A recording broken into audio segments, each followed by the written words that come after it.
Je voudrais vous poser cette question.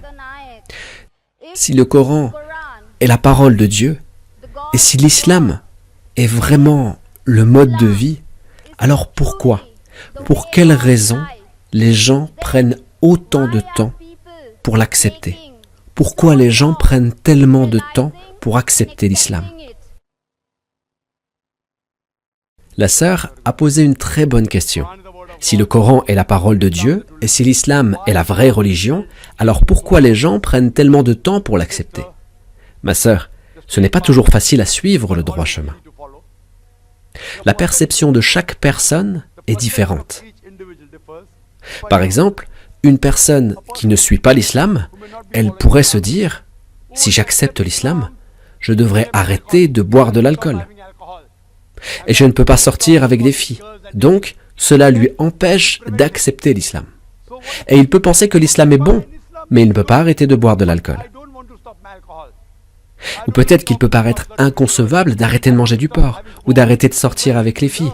Donc, il y a certaines barrières.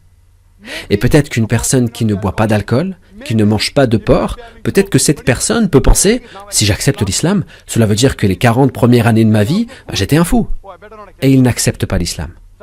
Il y a des gens qui disent que si j'accepte l'islam, qu'est-ce que mes amis vont dire? Qu'est-ce que mon père ou ma mère va dire?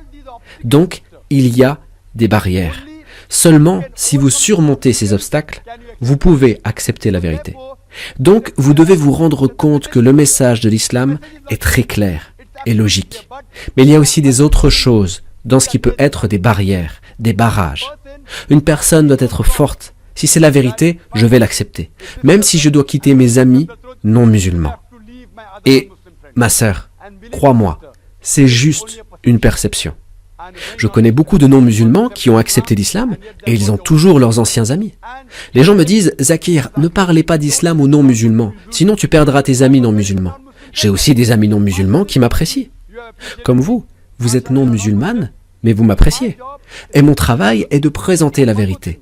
Et une autre chose, le Coran mentionne clairement dans Sourate 2, verset 256, « Nulle contrainte en religion, car le bon chemin s'est distingué de l'égarement. » Ma sœur, notre devoir est de présenter la vérité. Si une personne l'accepte ou pas, c'est sa décision. Si Dieu Tout-Puissant aurait voulu, tout le monde aurait accepté la vérité. C'est très facile pour lui. C'est mentionné dans le Coran, dans Sourate 10, verset 99. Si ton Seigneur l'avait voulu, tous ceux qui sont sur la terre auraient cru. Donc, c'est très facile pour Dieu.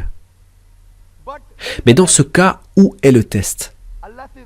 Allah dit dans le Coran, Sourate 67, verset 2, « Celui qui a créé la mort et la vie afin de vous éprouver et de savoir qui de vous est le meilleur en œuvre, et c'est lui le puissant, le pardonneur. » Donc cette vie est un test pour l'au-delà. Et ce n'est pas évident que si une personne comprend la vérité, elle va la suivre forcément.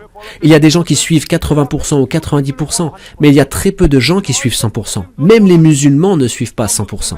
Il y a des musulmans avec de mauvaises habitudes, mais ils sont musulmans. Donc, ma sœur, vous devez vous rendre compte que le point principal de l'islam est de croire en l'unicité d'Allah, et de croire dans le dernier messager Mohammed, alayhi salatu wassalam, et de croire en l'au-delà. Donc ces 2 ou 3 points sont les plus importants. Et je vous pose la même question, ma sœur. Je vous pose cette question.